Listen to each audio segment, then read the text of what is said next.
एक दिन हाथी अपनी 100 बकरियों के साथ बड़े प्रेम के साथ जंगल में विहार करता है। उसी सरोवर के निकट पहुंच गया जहां पर वो मगरमच्छ रहता था। पहले अपनी पत्नी को सूंड से स्नान कराया, जल से स्नान कराया और खुद जल पिया। जैसे ही जल में घुसा तो ग्रह ने गज के पैर को पकड़ लिया और पैर पकड़ते ही पैर छोड़ने का नाम न ले। उसने अपनी पत्नी को बुलाया, भाग्यवान मुझे बचाओ, मेरी रक्षा करो। कहते हैं, एक मैं आपको कथा सुनाता हूं। एक बार भगवान श्री राम जमीन में तीर लड़ रहे थे। तीर बार बार रक्त में सना हुआ आ रहा था। राम जी ने लक्ष्मण से कहा, लक्ष्मण जरा ये तो देख, रक्त किससे सना हुआ तीर आ रहा है, जमीन में क्या है? तो उसने देखा कि एक मेंढक लहूलुहान स्थिति में जमीन में पड़ा है।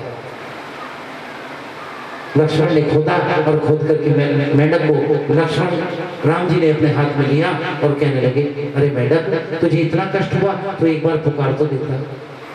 पता मेंढक ने क्या कहा, प्रभु ये दुनिया मुझे सताती तो प्रभु आपको पुकारता, लेकिन जब तुम सताने पर आ गए तो किसको पुकारता? मुझे गम नहीं कि बदल गया जमाना, तो दुनिया बनाने वाले तू बदल गया। तेरी इनायत नजर यदि मेरे ऊपर है तो मेरी दुनिया कुछ नहीं बिगाड़ सकता। ऐसा भाव अपने जीवन में रखिए मेरे भाई बहनों। हथनियां भी साथ छोड़कर चली गई, मित्र प्यारे बंधु भाई सभी साथ छोड़कर चले गए। और हाथी ने क्या कहा है, आइए शीघ्रता से एक दो पंक्ति सुनाऊंगा, क्योंकि कथा को बहुत आगे लेकर चलना, समय बहुत तेजी से बढ़ता जा रहा है और आज भगवान का जन्म भी करना है। अरे मन फूला फूला फिरे जगत में कैसा नाता रे, अरे मन फूला फूला फिरे जगत में कैसा नाता रे, कैसा नाता फूला फिरे जगत में कैसा नाता रे।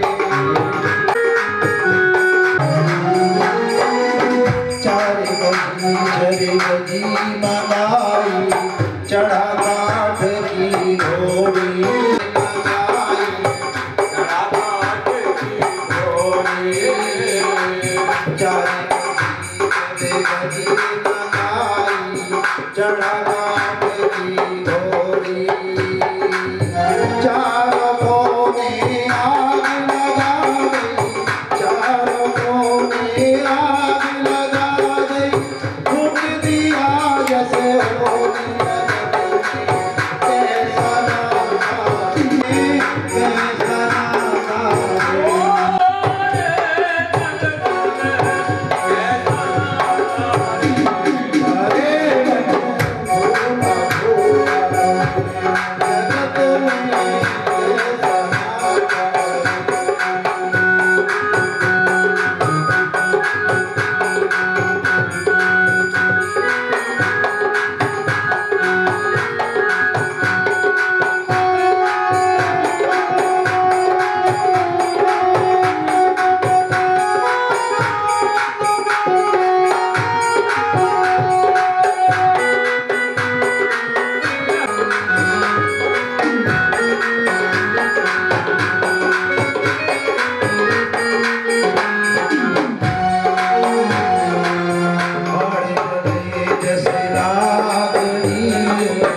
कैसे जले जैसे घाटा, हर जले जैसे लाकड़ी, कैसे जले जैसे घाटा, हर जले जैसे लाकड़ी, कैसे जले जैसे आग लगा गई, कोई ना आयो कैसा नाता फूला फूला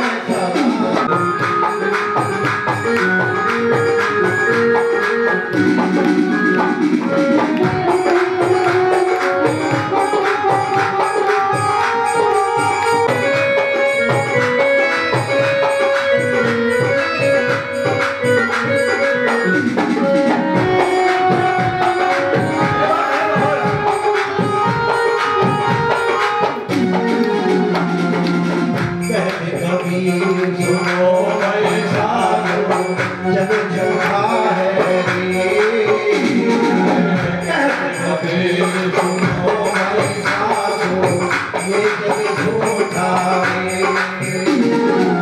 मतलब के सब मिलकर प्यारे मतलब के सब मिलकर प्यारे झूठी जगह आशा जगत में झूठा नाता रे अरे मन में कैसा नाता रे अरे मन भूला भूला रे जगत में कैसा लड़ना किस बात का कहते ना मैं तुझे समझाऊंगा मैं तुझे देखूंगा तेरे लिए तीर चलाऊंगा और तू कहे तो आसमान से तारे मन की सत्यता में मेरे भाई बहनों तो मेरे भाई बहनों ग्रहण की प्रार्थना उससे कोई भी रास्ता नजर नहीं आया सरोवर के अंदर हाथी ने फूल चढ़ाया वहां कोई मंदिर नहीं था नहीं गरुड़ को भी घमंड हो गया कि तुम मेरे सर पर बैठ कर जाते हो गरुड़ को भी नहीं छोड़ जो जीव अहंकार करता है भगवान का भले कितना ही निकट क्यों ना हो भगवान कभी उसको स्वीकार नहीं करते प्रेम के सर पर हाथ फेरा हाथी प्रभु नतमस्तक हो गया सबसे पहले अपने सुदर्शन चक्र से ग्रह की गर्दन को उड़ाया गर्दन काटी और ग्रह के शरीर से जो आत्मा थी वो निकलकर प्रभु में विलीन हो गई उसके बाद गजनी भी अपने प्राण त्याग दिए कि अब मैं जी करके क्या करूंगा प्रभु आपकी गोद में प्राण निकलने से अच्छा और क्या समय होगा मैं तो आपका सेवक हूं आपका दास हूं आपका बालक हूं प्रभु अब मुझे इस पाप कर्म से मुक्ति दिलाओ पाप योनि से मुक्ति दिलाओ प्रभु के उसकी भी आत्मा प्रभु में विलीन हो गई सुखदेव जी कहते हैं राजन देवता और दैत्यों में इंद्र के अंदर घमंड हुआ सारे देवता पराजित हो गए और सारे देवताओं को जब कोई रास्ता नजर नहीं आया राजा बलि स्वर्ग के राजा हो गए सारे देवताओं ने भगवान से प्रार्थना की और भगवान ने कहा कि अब एक ही रास्ता है तुम समुद्र मंथन करो दैत्यों से मित्रता कर लो क्योंकि तुम्हारे बस की समुद्र मंथन करना नहीं है यदि वे समुद्र मंथन में तुम्हारे साथ रहेंगे तो तुम्हारी जीत हो जाएगी अब समुद्र मंथन किया कैसे जाए तो वासुकी नाग की नेति बनाई और मंदराचल पर्वत की मथानी बनाई अब मंदराचल पर्वत जैसे ही समुद्र में डाला और नेति जैसे बनाई तो दैत्य जो है पूंछ की तरफ लगे और देवता मुंह की तरफ लगे उनमें एक दैत्य ने कहा कि देवता हमारे साथ चाल खेल रहे क्योंकि देवताओं के दैत्य की तो कभी बात बनी नहीं जबकि मैं शुरू की कथा में बता चुका हूँ देवता और दैत्यों के पिता एक ही हैं भगवान कौन कश्यप की संतानें हैं सारी कश्यप की संतानें हैं एक माता अदिति है तो दूसरी माता अदिति है अदिति से देवता हुए और दिति से दैत्य हुए पिता तो एक ही है लेकिन हमारे कर्म हैं तो हम इंसान एक है सोच हमारी अलग अलग है अच्छा भी सोचते बुरा भी सोचते समुद्र मंथन किन्हीं बात मंदराचल पर्वत को जैसे ही डाला तो सारे दैत्यों ने बात रखी कि जो मुंह की पूंछ की तरफ लगता है वो हार जाता है उसके साथ बेईमानी होती है वो पूंछ को भी छोड़ वे पूंछ छोड़कर खड़े हो गए भगवान के सामने देवताओं ने कहा प्रभु अब क्या हो कि भैया अपना काम बनाना है तो शांत रहो जो कह रहा है उसको कहने दो और जो सोच रहा है उसको सोचने दो और उनकी हाँ में हाँ करो अपना समय निकाल कर ले दो सच्चाई यही है कुछ हो रहा है यही जब भगवान के सामने ये बात आती है कि जैसा समय हो उसके अनुसार कर लेना चाहिए देवताओं ने दैत्यों ने पूंछ छोड़ दी मुंह की तरफ लग गए और देवता पूंछ की तरफ लग गए इससे क्या फर्क पड़ता है मन गई तो सोच तो जब कथा में भगवान सुखदेव राजा परीक्षित को समझा रहे हैं कि कथा चलती हुई में ये समस्याएं आ सकती हैं हम तो कलियुग के वासी उन्होंने समझा दिया भैया अब तुम्हारी मर्जी है तुम जैसे करते हो वैसे कर लो हमें तो कोई समस्या नहीं समुद्र मंथन हुआ तो सबसे पहले हलाहल विष निकला अब जहर को कौन पिए? अमृत तो पीने के लिए सब तैयार है, अच्छी चीज लेने के लिए तो सब तैयार है। अभी मेरे गोविंद सबको यहाँ अमृत बांट रहे हैं, अमृत सब लेने के लिए तैयार है, लेकिन विषपान कौन पिएगा? और हलाल विष इतना भयानक प्रभाव था कि सारी सृष्टि जलने लगती। सारे देवता मेरे प्रभु के पास गए, प्रभु ऐसे ऐसे समस्या है, आप विषपान कर लो। मैया पार्वती साथ में बैठी है। आज की पत्नी कोई कहती है कि पति से तुम जहर खेलो, हजारों टन जहर पी करके भगवान भोलेनाथ पर कोई असर नहीं पड़ा, तुम 2 घूंट पी करके क्या होगा तुम्हें पता है ना। लेकिन मैया पार्वती ने फिर भी भोलेनाथ को कह दिया, जगत के कल्याण के लिए आप इस कार्य को भी कर सकते हैं। भोलेनाथ के जो गण थे वे भी समाज से हट गए, क्योंकि अब तो भोलेनाथ का ही कल्याण होने वाला, क्योंकि कुंटलों विष पिएंगे, टनों विष पिएंगे, क्या कोई बचेगा? भोलेनाथ ने अपने बिना किसी सोचे विषपान कर गए और उसको कंठ में धारण कर लिया। उसी दिन से मेरे भोलेनाथ नीलकंठ कहलाए। बोले नीलकंठ भगवान की। और विषपान कर गए, इसलिए भोलेनाथ ने इस कथा में समझाया। सुखदेव जी कहते हैं, परीक्षित तो राजन, विषपान है बुराई, बुराई को कभी बाहर मत उगलिए और बुराई को कभी अपने जीवन में भी मत उतारिए। किसी की बुरी चीज को ग्रहण करके अपने कंठ में डालकर उसको पैक कर दीजिए और उसको बाहर भी मत आने दो और अपने जीवन में भी मत उतारिए। विषपान कर गई। इसके बाद जो है कामधेनु गाय निकली, वो स्वर्ग चली गई। उच्चैश्रवा नाम का घोड़ा निकला, ऐरावत हाथी निकला, इंद्र की सभा में चला गया। सोने का कलश लेकर मैया लक्ष्मी निकली, धनवंतरी निकली, पद्मराग मणि, अप्सराएं निकली, पारिजात वृक्ष निकला, विश्ववान निकला, वारुणी मदिरा निकली, 13वां 14वां रतन वारुणी मद्रास के बाद अंतिम अमृत निकला। वारुणी मदिरा दैत्यों ने पी ली। अब एक तरफ तो वारुणी मदिरा, अब दोनों में सब में छीना झपटी मच गई। अब अमृत का कलश लेकर देवता जो है तीनों लोक में घूमने लगे। अब जब ब्रह्मांड में घूमे तो पहली 2-4 जो बूंदे पड़ी, तो जहां बूंदे पड़ी वहां पहला कुंभ लगा। उस जगह का नाम क्या है? हरि।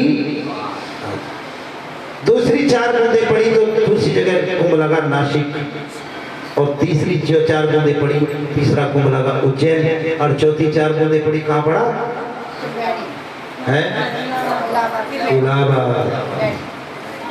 यही तो याद रखने कथा में, और क्या करा याद रखना है। कथा को श्रवण कर रहे हो, इसका मतलब मुझे लग रहा है कि 2-4 तो तुम बैठे हो, प्रेम से आप श्रवण कर रहे हो। आपके जीवन का कल्याण है, आपको अच्छा है अपने जीवन में, आप बताइए। अब जब छीना झपटी बनी तो देवता दैत्यों में आपस में हुआ, तो भगवान सब विष्णु के पास गए कि प्रभु अब आप एक काम करिए, आप ऐसा हमारा कोई रास्ता बताओ जिससे अमृत हमें प्राप्त हो जाए। भगवान ने एक सुंदर रूप बनाया मोहिनी का। मोहिनी रूप बना करके अब दैत्य जो कलयुग में आजकल, पहले दैत्यों के सींग होते थे, लेकिन अब के सींग नहीं, अब तो बुद्धि सींग है उनकी।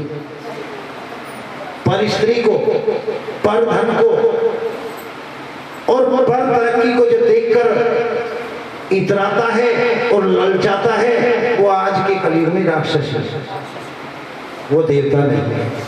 जो दूसरे के सुख को देखकर सुखी होता है, अपने दुख को भगवान का प्रसाद समझकर ग्रहण करता है और हमेशा भगवान का जो स्मरण करता है, वो आज भी परीक्षित है, पहले भी था और भविष्य में भी है। तो इसलिए सच्चा संत वही है जो भक्ति का कल्याण करे। तो आज ये बात देवताओं के सामने आई और देवताओं ने जो है, भगवान ने मोहिनी रूप धारण किया। एक तरफ अमृत ले लिया और एक तरफ विष ले लिया। एक तरफ वारुणी मदिरा ले ली, देवताओं को अमृत पिलाते चले।